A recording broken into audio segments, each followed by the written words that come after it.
Sobatee fi nadhabeen lubbuu koo mena rakkisinii tokkicha si uumee waaqayyoota amanii jedha. Faarfachuudhaaf maqaa abbaa ilmaa qulqulluu sada waaqa tokkootti amannee nadhabeen lubbuu koo mena rakkisinii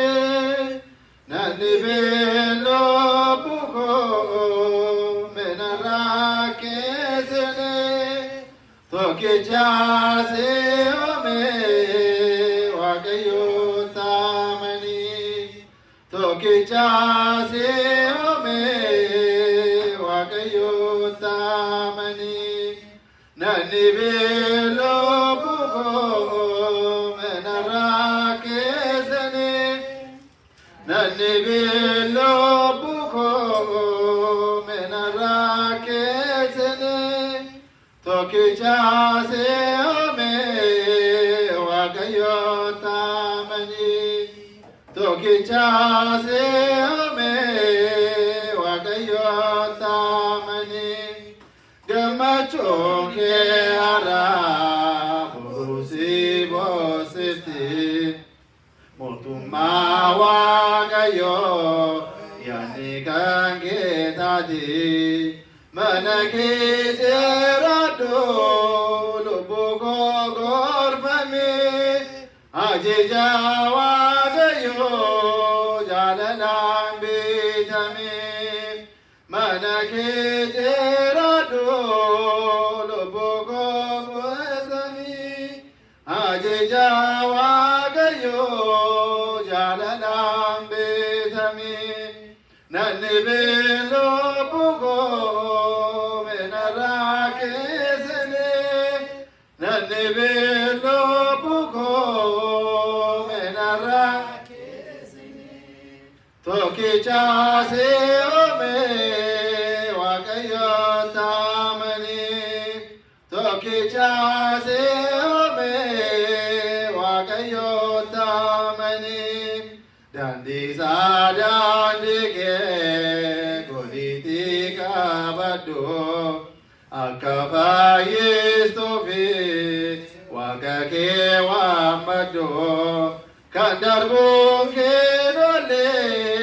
kan boruu dabartu uumaa kee filadhu hin bitame cubbuu kan darbuun kee dholle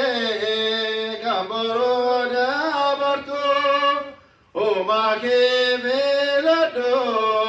hin bitame cubbuu Nadhabeen lubbuu koo mena rakkisinii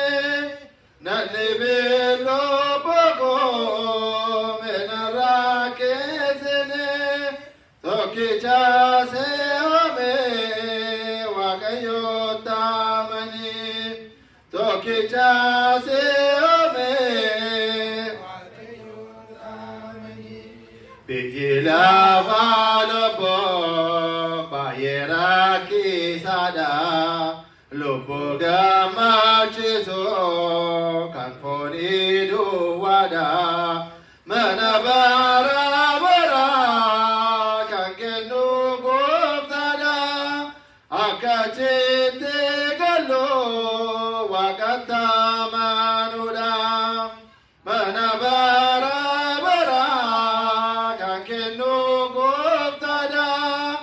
Akkachitti gallu waaqatti amanuudha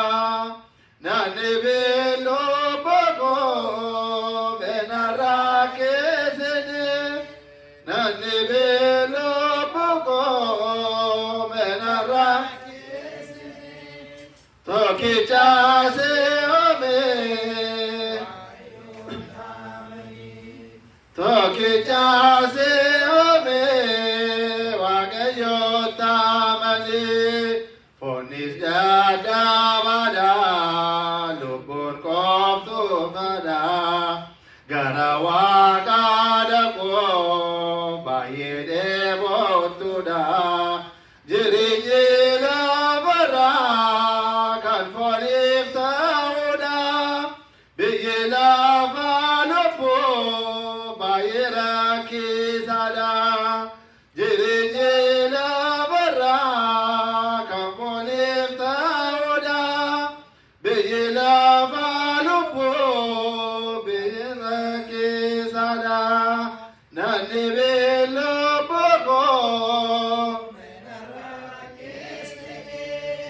Namni beeloo boqoo meena rakkisini.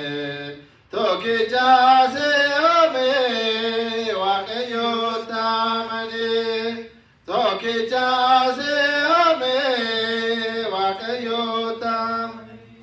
Waa'ee faarsaa isaatiif abbaan faarsaa kan galateeffameef kan eebbifameef